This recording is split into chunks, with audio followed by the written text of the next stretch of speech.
I'm 74 years old now. I say this out loud because, for a long time, not even my own age seemed to belong to me. I lived entire decades just going through the days, fulfilling schedules, obligations, and expectations, as if my existence were a role already written by others. Today, with a slower body and a quieter time, I realize that I survived a lot of things that I never knew how to name. I survived in silence. And perhaps this was the deepest and most expensive learning of my life. For almost my entire existence, I believed what I was told. I believed that this was normal, that all the houses worked that way, that every father educated harshly and that every child needed to learn to swallow feelings. I believed it because I didn't know any other reality. When you grow up within an imposed silence, it stops feeling like a prison and starts to feel like a rule of the world. I didn't question it. He just accepted, as if accepting the climate were destiny. I learned early on that talking too much has consequences. They were not evident punishments, nor scenes that drew attention from the outside. It was something more subtle, deeper. A prolonged look, a heavy pause before an answer, a change in the tone of the voice.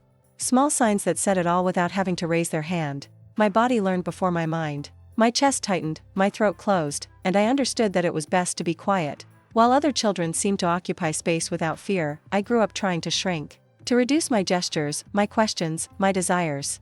Being invisible has become a form of security. The less I appeared, the less risk there was of making a mistake. And making mistakes was never allowed. Not because someone explained it, but because the mistake was always accompanied by shame. And shame, when it sets in early, becomes part of the identity. I spent years thinking what strength that was. Endure. Don't complain. Do not bother. I saw my father as someone who knew everything, who was always right, and I concluded that if something hurt me, it could only be my problem. This logic has accompanied me for decades. Whenever something went wrong, I would look inward first, looking for where I had failed, even when there was no fault there. Today, sitting alone in the quiet living room of my apartment, I realize how much this belief shaped every choice I made. Work, marriage, friendships, everything was built on the excessive care of not contradicting, not provoking, not displeasing. I lived as someone who apologizes for existing. And the saddest thing is that I did it believing that it was virtue, that it was maturity, that it was character. There wasn't a specific day when I decided to be like that. It was a slow, almost invisible build-up. An entire childhood of small withdrawals that, together, stole something essential from me. They stole my spontaneity, my voice, my ability to say, "It hurts me." When I realized, I was already an adult. And when I realized it, I was too old to pretend I didn't feel it. Time, they say, heals everything. I disagree. Time only pushes certain pains to deeper places, where they hide better. They do not scream, but remain. And now, with more past than future, they finally find space to emerge. Not because they got stronger, but because I got too tired to keep pretending they didn't exist. This is not a story of accusations, nor of revenge. It is a story of late recognition. Of a man who only in old age understood that he lost something precious too soon. My father took away my childhood. And, together with her, she taught me to be silent about it. A silence that I carried throughout my life, until now.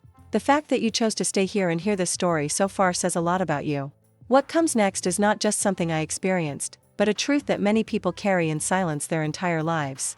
If you believe these stories need to keep being told, subscribe to the channel. Your support keeps alive voices that have spent too much time in silence. I was born in a small town, one of those where everyone knows each other and almost nothing changes over the years. The streets were quiet, the houses were similar, and ours didn't attract any attention. On the outside, it was just another simple house, with a low wall and a gate that was always closed. Inside, however, there was a constant tension that I would only understand many years later. At that time, I thought that the whole world worked that way, in silence and vigilance. My family has never been rich, but it has also never been in dire need. My father worked hard and was proud of it. My mother took care of the house and me with a silent, almost invisible dedication. There were no great displays of affection, but there was order. Everything had its place, its time, its correct way of being done. And when something went out of the ordinary, the air in the house seemed to change weight, as if we all knew something bad was coming. My father was a respected man. People saw him as someone serious, responsible, correct. On the street, he greeted neighbors, talked politely and received compliments for the well-behaved son he had. I listened to this quietly, not knowing exactly why, but feeling that behaved meant something much greater than simply good manners. It meant that I didn't give trouble. And not giving work was the greatest value inside our house. My mother rarely contradicted my father. She spoke softly, walked carefully, and always seemed to try to avoid conflicts before they even arose. When something went wrong, she just looked at me, as if asking for silence, as if saying without words that it was better not to react. I don't remember her defending me out loud. I do remember her trying to calm the situations, even if it meant asking me to swallow my tears or accept something unfair. The house was too organized for a child. My toys were aligned, my notebooks had to be clean, my shoes always in the same place. Any mess seemed like a sign of moral failure. I grew up understanding that to make mistakes was not just to make a mistake, but to disappoint deeply. And this idea was ingrained in me so naturally that, for a long time, I didn't even realize how much it hurt me. There were no constant screams, no scandalous scenes. What existed was something more difficult to explain. A silent control, an authority that did not need to impose itself with noise. His presence was enough. The way he entered a room was enough for everything to adjust automatically. I adjusted my posture, my voice, my look. My body learned to mold itself before I even understood why. Over the years, that house stopped being just a physical place and started to live inside me. I took with me the feeling of always being observed, evaluated, measured. Even when I was alone, I felt like I needed to act the right way, think the right way, feel the right way. My childhood home is not in the past. She walked me in silence, shaping who I would become. Today, when I remember that environment, I don't feel immediate anger. I feel an old, deep tiredness, as if that child is still trying to keep everything in order so as not to provoke anything. It is strange to realize that such a commonplace, so simple, was able to define so much of my way of existing. But it was there, in that seemingly normal house, that I began to learn that safety and silence went together. My father was a man respected by all. It was enough for him to appear for the conversations to be more contained and the gestures more careful. People spoke of him with admiration, praised his posture, his seriousness, his correct way of living. They said he was an example. I listened to all this in silence, trying to understand why this man admired by so many caused me a constant tightness in my chest. In my child's mind, if everyone respected him, the problem could only be in me. Inside the house, he was a presence before being a word. His way of walking, of opening doors, of sitting at the table, everything carried a weight that did not need to be explained. When he entered a room, the mood changed. I felt my body stiffen automatically, as if something in me knew it was time to be careful. There was no room for spontaneity. Every move had to be calculated, every answer thought out before it was even said. My father believed a lot in discipline. At least that's what he called it. Discipline to sit up straight, to speak at the right time, to look into the eyes when it was allowed. There was no dialogue, only instructions. And these instructions were never accompanied by explanations. I didn't understand why the rules, I just knew that breaking them had consequences. And over time, I learned that the worst consequence was not a visible punishment, but the sense of silent disapproval that settled in the air. He rarely showed affection. I don't remember spontaneous hugs, or words of encouragement. Recognition came only when I did exactly what was expected. A nod, that's right, said without emotion. That was enough for me to feel that, for a moment, I was safe. Not because he was loved, but because he was not at risk. I confused these two things for a long time. On the outside, my father was seen as someone firm, correct, almost admirable. On the inside, he was the measure of all things. Everything revolved around his mood, his expectations, his demands. My mother molded herself to this, and I learned by watching. I learned that contradicting was not an option. I learned that questioning was disrespect. He learned that obeying was the only way to keep the peace. I grew up trying to match the image he wanted to project. The exemplary, polite, quiet son. Every compliment he received reinforced in me the certainty that I needed to continue like that, whatever the cost. No one asked how I felt. No one imagined that, behind that perfect behavior, there was a child in a constant state of alert, afraid of making mistakes and disappointing. Over the years, I began to understand that the respect everyone had for him was made up of fear and authority.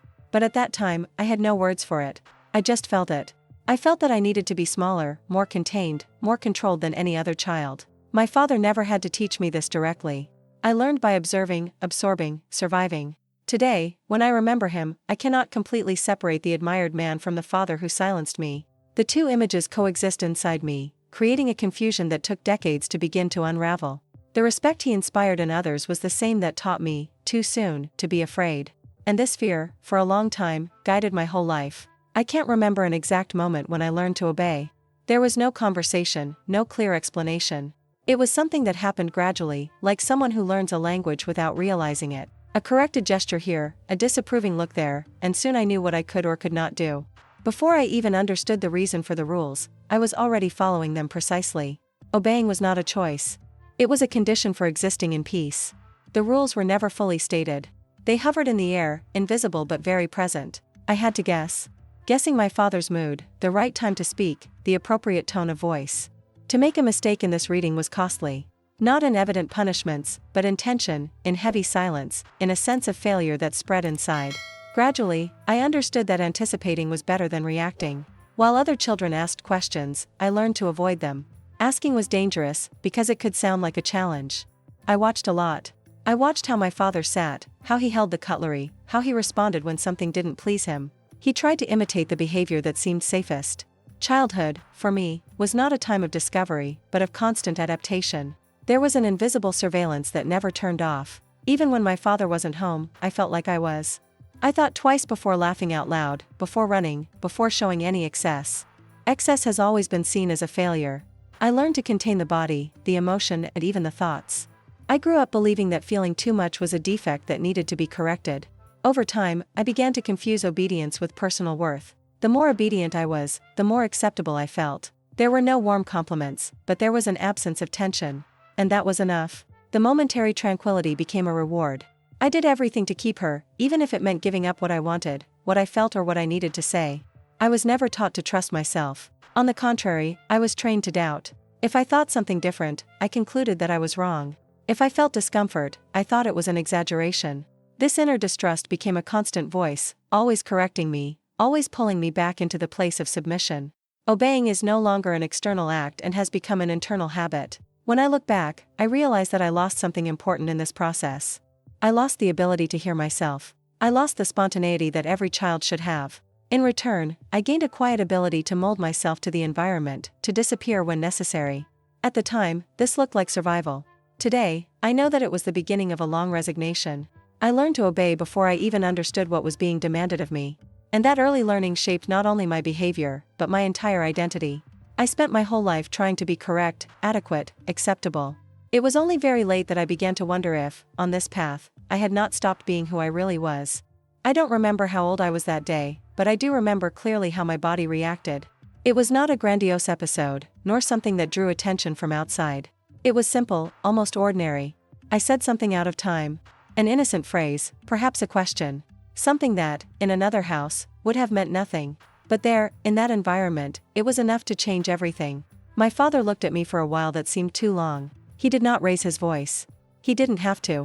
The silence that came after my speech was heavier than any screaming. He waited. He waited until I understood that I had crossed an invisible limit. When he spoke, he took it easy, but each word fell as a definitive warning. He said that children did not need to give an opinion. That I should learn my place. That talking too much brought problems. At that moment, something organized inside me. It was not a conscious decision, it was an automatic adjustment. My body understood before my head. I felt my face heat up, my heart racing, and an immediate desire to disappear. I didn't cry. Crying also felt wrong. I just kept quiet, looking down, trying not to show anything. It was there that I learned that silence was not just expected. It was necessary. After that day, I began to measure every word. Before I spoke, I thought. Before I thought, I was already holding back. Talking is no longer natural and has become a risk. I watched the adults talking and understood that it didn't belong to me. My role was to listen, agree, and, above all, not to interrupt. The less I showed up, the safer I felt. The most confusing thing is that no one ever told me that it was wrong. On the contrary, silence was praised. "This boy is polite," they said. "It doesn't take work," they repeated. And I believed it. He believed he was doing the right thing. That swallowing my words was a sign of maturity. That controlling what I felt was a virtue. Each compliment reinforced the prison I was building inside. Over time, I stopped noticing when something was bothering me. If a situation hurt me, I thought the problem was my sensitivity. If he felt angry, the blame came right after. I learned to normalize discomfort, to treat injustice as something that needed to be endured in silence. Talking has become synonymous with danger. Silence has become synonymous with survival. This learning was not restricted to childhood. He accompanied me to school, to work, to relationships. Whenever I thought about taking a stand, something stopped me inside.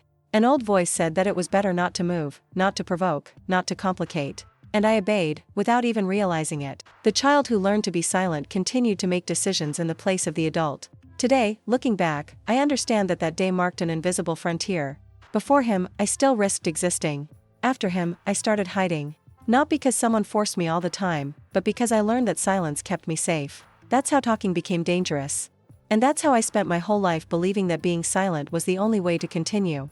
After that day, silence was no longer just a reaction and became a constant companion. He grew up with me, matured by my side and settled in every space of my life. It was no longer something I did consciously. I just was like that. Quiet, contained, always observing before acting. People thought it was shyness. I thought it was prudence. Nobody called it fear, and maybe that's why it took me so long to realize it. At school, I was the student who didn't cause problems. He didn't raise his hand, he didn't disagree, he didn't attract attention.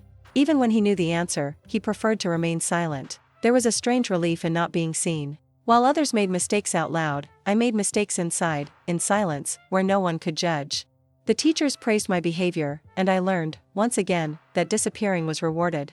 In adolescence, silence was mixed with shame. Shame of feeling too much, of wanting too much, of not knowing how to impose myself. I saw my colleagues arguing, falling in love, rebelling, and I felt that there was something in me that didn't work right. I wanted to participate, but something always held me back. An invisible force that told me not to expose myself, not to take risks, not to show who I really was. Over time, this reserved way began to define my identity. People said I was calm, balanced, mature. I accepted these labels because they were easier than explaining the emptiness I felt. No one asked what was going on inside, and I didn't offer answers either. I learned to live on the surface, keeping everything organized, while inside there was a silent confusion that I couldn't name. When I reached adulthood, silence was already part of me so deeply that I couldn't imagine any other way to exist. In meetings, in important decisions, in moments that required positioning, I retreated.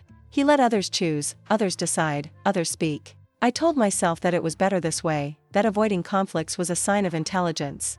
Basically, I was just repeating the pattern I learned too soon. This silence shaped my paths in an almost imperceptible way. He chose jobs, accepted unfair situations, tolerated unbalanced relationships. Whenever something bothered me, I swallowed it. Whenever something hurt me, I minimized it. Not because I was strong, but because I didn't know how to do it differently. Silence had become my main language. Today, looking back, I realize that it was not only childhood that was marked. It was the whole trajectory. The silent boy became a restrained adult and, later, an elderly man full of unsaid things. The silence that began as protection has become a prison. And the hardest thing to accept is that I helped keep it closed, day after day, without even realizing it. When I became an adult, I thought I would finally be free. Free to choose, to decide, to lead my own life. But I soon realized that freedom does not come automatically with age. I had a job, responsibilities, bills to pay, but I continued to live as someone who needed permission. Not from a specific person, but from something internal, an invisible approval that I never fully felt. I entered the job market doing what seemed safest. It wasn't exactly what I wanted, but it was acceptable. I never questioned it much. I accepted orders, avoided conflicts, did what was asked of me without complaint.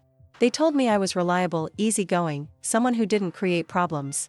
I smiled, thanked, and kept with me the constant feeling that I was always taking up less space than I could. The important decisions in my life almost never came from me. I adapted myself to the circumstances, to the expectations of others, to what seemed most convenient. If someone chose, I agreed. If someone decided, I accepted. I told myself that this was maturity, that giving in was a sign of balance.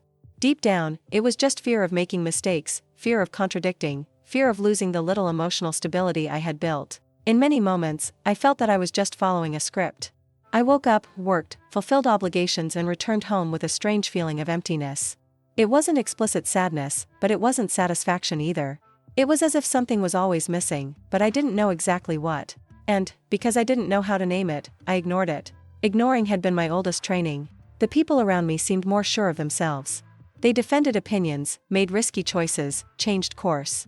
I observed everything from afar, admiring and, at the same time, feeling a distance that was difficult to explain. I wanted to have that security, that clarity. But whenever I tried to position myself, something pulled me back, reminding me that being quiet was safer than exposing myself. I built a functional life. Everything was in the right place, at least on the outside. But something essential was missing, myself. My wishes rarely entered the account. My boundaries were almost never respected because I didn't present them.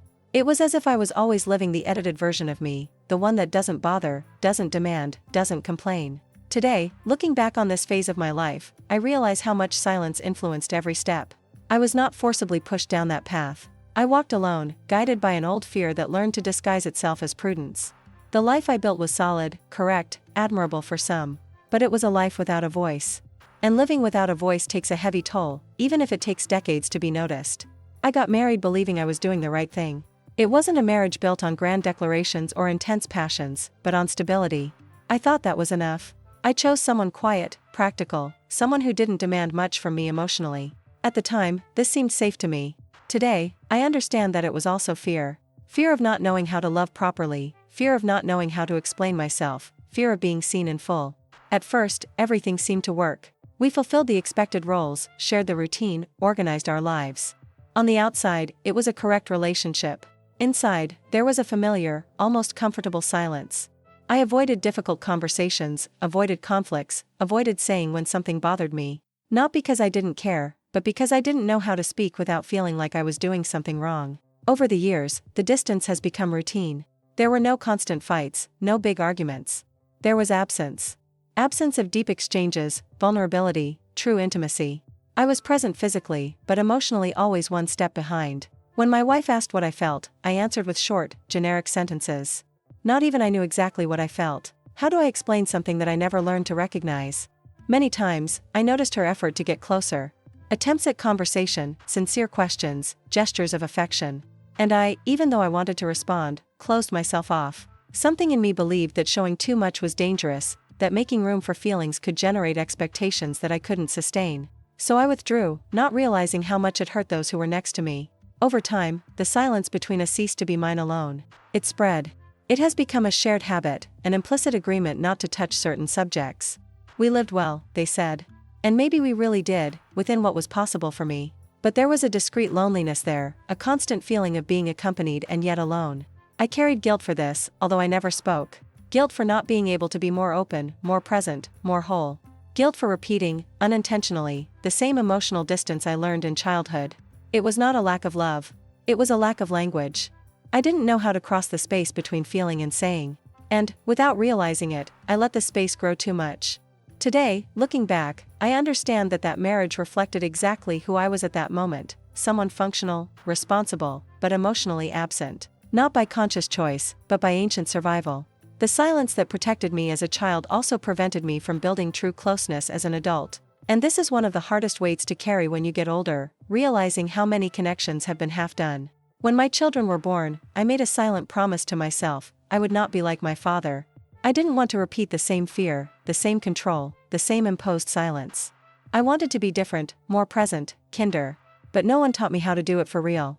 I had the intention, but I didn't have the tools. And intention alone, I discovered too late, is not enough. I've been there. I worked, I supported the house, I fulfilled my responsibilities. I never missed physically. But emotionally, I was still distant. I loved my children, I never doubted that. I just didn't know how to show it. I didn't know how to talk about feelings, I didn't know how to welcome without correcting, I didn't know how to listen without wanting to end the subject quickly. Silence, once again, seemed the safest option. When they cried, I was uncomfortable. When they expressed anger or frustration, something in me froze. It wasn't impatience, it was fear. Fear of dealing with emotions that I never learned to recognize in myself. So I reacted as I knew how, trying to calm down quickly, minimize, move on. Without realizing it, I repeated the same logic I learned too early, that feeling too much was a problem to be solved. As they grew older, I noticed a certain distance forming. It wasn't open rejection, it was something more subtle. Short conversations, polite answers, little depth. I wondered where I had gone wrong, but I didn't know where to start fixing it. How could I ask for something that I never knew how to offer? How could I teach presence if I myself had been absent from myself for so many years? Guilt began to appear strongly at this stage of my life. Guilt for not having been more accessible, for not having created a safe space for them to speak. Guilt for realizing, too late, that silence does not die in a generation alone. It infiltrates, adapts, transforms.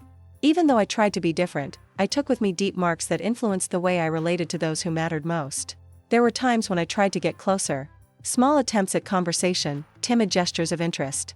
But I always felt like I was arriving late, like someone who walks into a place after the door has already been closed. Not because my children didn't want me there, but because I had never learned to occupy that space before. Today, as an aging father, I understand that I did the best I could with what I had. This does not erase absences, nor does it automatically heal distances. But it helps me to look at myself less harshly. I didn't fail for lack of love. I failed for lack of emotional language. And this is a silent heritage that crosses generations without anyone noticing. I was a father trying not to repeat the past, but carrying the past inside me. And this contradiction accompanied me for many years. Acknowledging this hurts, but it also brings clarity. Because only when I look honestly at what I have experienced, I can understand the real impact of silence, not only on me, but on everyone who walked by my side. The guilt was always with me, even when I didn't know exactly what I was blaming myself for. It was a constant, discreet, but persistent presence. A feeling of always being indebted to someone, as if I was never enough. If something went wrong, I took responsibility immediately, even when I had no control over the situation. Apologizing has become a reflex, not a choice. I carried this guilt to work, to marriage, to the relationship with my children. Whenever someone walked away, I concluded that the reason was me. If there was silence on the other side, I filled it with self-criticism. I never considered that perhaps I was not the only one responsible. The idea that anyone could have failed me seemed too absurd to consider. This guilt was not accompanied by emotional outbursts. It manifested itself silently, like everything else in my life. A tiredness that did not go away, a feeling of heaviness in the chest when waking up, a constant difficulty relaxing. I functioned, I fulfilled my obligations, but always with the impression that I was failing on some invisible level. And, because I didn't know how to explain it, I accepted it as part of who I was. Over the years, I began to normalize this state, waking up tired, even after a full night's sleep, feeling an internal tightness for no apparent reason. Avoid conflicts at any cost, even if it meant swallowing clearly unfair situations. All of this felt like part of adult life. I didn't complain. Complaining also seemed wrong. There were days when I wondered how other people managed to live so lightly. How they were able to say no, impose limits, express displeasure. To me, this seemed like a distant privilege. I believed that I needed to deserve this right, and I never felt up to it. Guilt kept me in place, silent and effective. Even when I achieved important things, the guilt was there. A good job, a family, an organized house. None of this removed the feeling of inadequacy. It was as if I was always occupying a space that wasn't really mine. As if, at any moment, someone could point and say that I didn't belong there. Today, I can see this guilt more clearly. I see that she was not born with me. It was built, reinforced, taught little by little. Every time I was told to swallow my tears, every time I was told I was exaggerating, every time my silence was mistaken for virtue, the guilt grew stronger. She became the voice that kept me in line. Acknowledging this doesn't erase the years I've lived under that weight, but it does change the way I look at myself. For the first time, I can consider the possibility that I wasn't to blame for everything. That many of the pains I carried were not born of my failures, but of a silence imposed too soon. And this realization, however late, begins to lighten a burden that I have carried for a lifetime. When my father died, I thought something would change inside me. People said that grief came in waves, that longing tightened their chests, that absence hurt. I waited for it. I waited for tears, for fond memories, for some kind of closure. But what came was a strange, almost uncomfortable emptiness. It was not deep sadness. It was also not relief. It was as if something had been closed without ever having really been lived. At the wake, I observed people approaching, offering condolences, speaking well of him. They said that he had been a correct, firm man, a good father. I nodded, thanked him, kept my posture. Inside, I felt out of place, as if I was participating in someone else's story. Their words didn't connect with the memories I carried, but I couldn't contest it either. Silence, once again, seemed the safest place. In the days that followed, I realized something that scared me. I didn't miss him. I didn't feel intense anger, nor deep sadness. Just an even greater silence than usual. As if the presence that has always watched over me has physically disappeared, but is still alive inside me. I realized that I had spent my whole life reacting to someone who was no longer there, and perhaps never really was. I began to wonder if there was something wrong with me. What kind of son does not mourn the death of his father? What kind of person goes through a moment like this with so much neutrality? Guilt tried to set in again, but something different began to happen. For the first time, instead of automatically accusing me, I hesitated. I was left with the question open. And this hesitation was new, almost liberating. In the midst of this period, I found old things. Objects stored, forgotten papers, memories that were not accompanied by emotion, only by observation. Each item seemed to confirm that my relationship with him had always been based more on care and fear than on affection. There was no room for nostalgia because there was never room for proximity. That realization hurt more than any tear would have hurt. It was then that I began to feel something different. Not a mourning for the man who died, but for the child I was. For the childhood I didn't have. For the freedom I never experienced. For the voice that was stuck for so many years. It was a belated, confusing, but very real grief. For the first time, the pain was not accompanied by immediate guilt. It was accompanied by recognition. I realized that my father's death did not end the story between us. On the contrary, it opened a door that I kept closed for decades. Without his physical presence, without the need to please or fear, I began to see more clearly the impact he had on me. Not as an absolute villain, but as someone who exercised a power that I, a child, had no way of questioning. The death that I thought would bring relief brought questions. Questions I never allowed myself to ask while he was alive. And while these questions were painful, they also marked the beginning of something new. For the first time, I felt that perhaps I could look back on the past without hiding. Perhaps I could finally begin to understand what I had experienced, not to accuse, but to free myself. It was on a silent afternoon, one of those when time seems to move more slowly, that I felt like writing. It wasn't an old plan, nor something I had prepared. It just happened. I took some paper, sat at the kitchen table and stared at the blank sheet for a few minutes. My heart was beating strangely, as if I knew something important was about to happen. For the first time, I didn't want to run away from this feeling. I started slowly, not knowing exactly what to say. I wrote my name, the date, and then stopped. The hand trembled slightly. It was curious to realize how something as simple as writing could cause so much discomfort. I was always afraid of words when they came from me. But on that day, something was different. Maybe it was the tiredness of putting everything away. Maybe it was my father's permanent absence. Maybe it was just time taking its toll. As he wrote, the sentences began to come out almost on their own. They were not pretty, nor organized. They were direct, raw, honest. I wrote about fear, about silence, about the constant feeling of being wrong. I wrote things that I had never said out loud, or even thought of clearly. Each word seemed to rip something out of me that had been stuck for decades. At times, I had to stop, take a deep breath, to look at nothing. The emotion was strong, but it was not despair. It was recognition. For the first time, I wasn't trying to justify anything, nor to minimize what I felt. I just described it. And that, in itself, was already a huge break with everything I learned in childhood. There was no one to interrupt, correct or silence me. As I was writing, I began to realize something that I had never really considered. I was just a kid. A child trying to understand rules that were not explained, trying to survive in an environment where affection was conditioned to behavior. There was no evil in me. There was no failure. There was fear. And that fear shaped everything that came after. This realization struck me with a silent but profound force. When I finished, I reread what I had written. I felt ashamed for a few seconds. I almost tore the paper. The old voice appeared, saying that this was an exaggeration, that I was dramatizing. But this time, I didn't obey immediately. I took a deep breath and continued reading. The more I read, the clearer it became that those words were not accusations. They were testimonies. They were truths that waited too long to be spoken. I folded the paper carefully and put it away. Not to show anyone. Not to confront anyone. I kept it because, for the first time, I had heard myself. I had given shape to what had always been confused within me. That leaf did not change the past, but it changed something essential in the present. For the first time, I felt that the story of my life could also be told from my point of view. That day, as I wrote it all down, I felt no immediate relief. I felt something different. I felt dignity. I felt that my pain had a rightful place. That I no longer needed to carry it as a shameful secret. The silence began to lose strength there, at that simple table, with an ordinary pen and an old man finally allowing his own voice to exist. What comes now is the hardest part for me. To talk about it is to touch something that I have spent my whole life trying to keep silent, because exposing this truth has always had too high an emotional cost. If you've come this far, it's because you understand that some pains only exist because they've been silenced for too long. I urge you to sign up, not as a support for me, but as a way to ensure that stories like this continue to have a voice, even when speaking out hurts. After that day when I wrote everything, something began to slowly change inside me. It was not a sudden transformation, nor a sense of immediate liberation. It was more subtle, as if an old gear had stopped turning at the same pace. I began to observe my thoughts more closely, especially those that always ended in guilt. For the first time, I didn't automatically accept these conclusions. I began to revisit childhood memories with different eyes.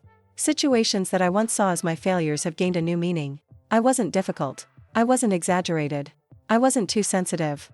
I was just a child reacting to a rigid environment, where making mistakes was not allowed and feeling was not welcome. This realization did not come without pain, but it came with clarity. For many years, I carried the idea that something in me needed to be corrected. That I needed to improve, adjust, learn to be less. Now, slowly, I began to consider another possibility. What if I had never been the problem? What if what I experienced had demanded from me a silence that no child should learn so early? This question echoed within me for days, opening spaces that were previously closed. Guilt tried to resist. She always tried. At various times, I found myself thinking that maybe I was being unfair, that I was exaggerating, that I should leave the past where it was. But this time, something was different. I wasn't looking to accuse anyone. I was trying to understand. And understanding is not the same as blaming. This distinction was one of the most important discoveries of my life. As I accepted that maybe I wasn't to blame for everything, I felt a mixture of relief and sadness. Relief to finally take a weight off my shoulders. Sadness for realizing how long it took me to get there. How many decisions were made from a mistaken belief about myself? How many times have I kept quiet thinking I was doing the right thing, when in fact I was just repeating an old pattern? This new way of looking at myself has also changed the way I see my father. Not in the sense of justifying it, but of contextualizing it. He was a man from another time, with his own limitations, his own fears. This does not erase the impact of what he did, but it helps me to separate responsibility from condemnation. I can acknowledge what has hurt me without losing myself in resentment. Maybe it was never my fault. Saying it out loud still sounds strange, almost forbidden. But every time I repeat this phrase in silence, I feel that something is rearranged inside me. As if I were finally giving back to the child I was the dignity he lacked. I can't change the past, but I can change the way it lives in me. This understanding does not end the story, but it completely changes its tone. From that point on, my life is no longer just a sequence of imposed silences and also becomes a process of recognition. Recognize what I lost. Recognize what I experienced. And, above all, to recognize that I deserve to have been listened to from the beginning. For a long time, I imagined that if one day there was a confrontation, it would be made up of harsh words, accusations, and delayed responses. I thought I would face my father, even after he was dead, in an imaginary dialogue full of tension. But the actual confrontation did not happen that way. He was silent, inward, and deeply lonely. It happened when I stopped running away from my own memories. There was no screaming, no explosive revolt. There were questions. Simple but difficult questions. Why did I accept so much for so long? Why have I never allowed myself to feel angry? Why did I defend silence as if it were a virtue? These questions did not look for external culprits. They sought understanding. And answering them required courage of a kind I had never needed before. In many moments, I felt like going back. The silence still seemed more comfortable than facing all that. But something in me had already changed. I couldn't pretend I didn't know anymore. I could no longer treat my pain as an exaggeration. For the first time, I put myself at the center of my own story, not as an accuser, but as a witness to my own life. Accepting what I experienced was not easy. There was sadness, there was contained revolt, there was mourning. A deep mourning for the childhood I didn't have, for the words I didn't say, for the choices I made driven by fear. Allowing this grief was part of the confrontation.